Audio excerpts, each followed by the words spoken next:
اللهم صل على محمد وآل محمد. اليوم راح نسوي أنا وياكم حلا آيس كريم بالنستلة. شوفوا لي هالمنظر ما أحلاه، والطعم ما أحكي لكم عنه ولا أسولف لكم عنه. صحي يوم العشاء خلال فصل الصيف وكلش طيبة.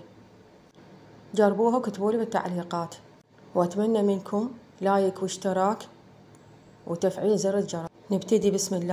نص كوب شكر نديره، ومن بعدها ننزل عليه 3 ملاعق كاكاو كبيرة، ونخلط لحد ما على الناشف، يعني نخلطه لحد ما تمتزج المواد. وهسه ننزل عليه كوب من الحليب ونخلط على البارد إلى أن تختفي كل ذرات المواد، وخلطة معدلة حتى ما يتعبنا من نخليه على النار ونخلطه.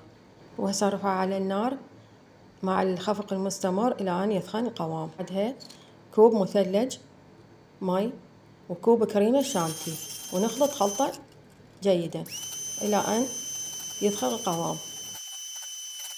ويصبح بهالشكل القوام مالته. حبايبي مثل ما تشوفون حبايبي، هسه ندير عليه خليط الكاكاو المحلى المكثف ونخلط. بعد ما برد خليط الكاكاو المحلى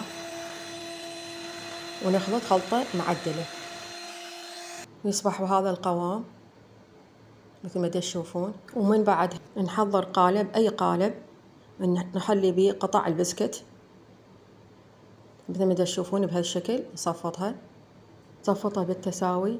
بس حبايبي والله جربوها وشوفوا الطريقة شقد طيبة وأطيب وأحسن وأوفر من الجاهز. زين، وهسه ننزل عليها خليط اللي خلطناه الكاكاو الكريم شانتي، ونوزعه بالتساوي على قطع البسكت. ومن بعدها ننزل قطع البسكت الثانية على الوجه،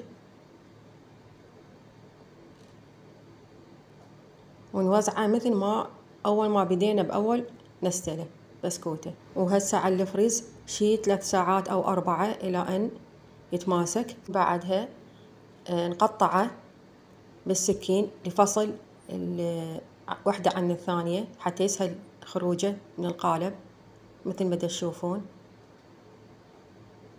بس هذا بعد ما جمد يعني وطلعناه. شوفوا حبايبي يكون بهالشكل مرتب